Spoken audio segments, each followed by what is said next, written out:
Hi there, this is Catherine. Thanks you for listening to my SEO Tips micro podcast.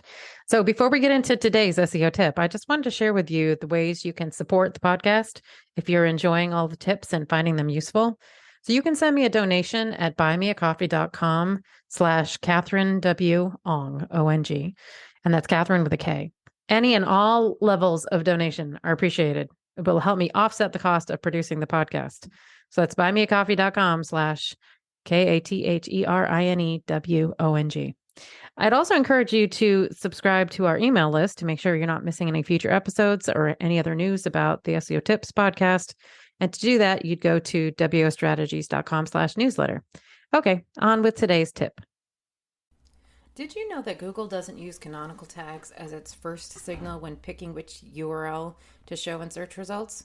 Hello, thanks for listening to SEO Tips today. So, most sites have some type of accidental content duplication where Google needs to pick which URL to show in search results. And this becomes even more of an urgent issue on larger sites where the CMS system creates all sorts of duplicate versions. It divides your link equity, potentially impacts your analytics. I've seen some instances where Google Analytics code was only firing on one version of the content, not the other. Waste your crawl budget and something you want to control on bigger sites. Years ago, Google rolled out a solution to this issue called a canonical tag.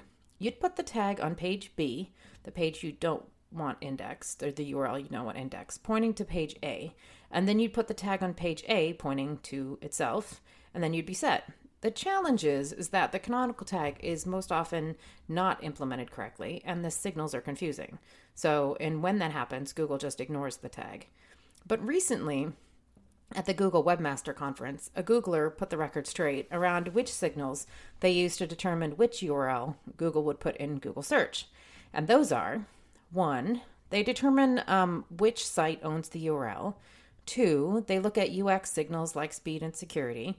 And 3, they finally look at signals that the webmasters put in place, which includes internal links, 301s, canonical tags, and sitemaps.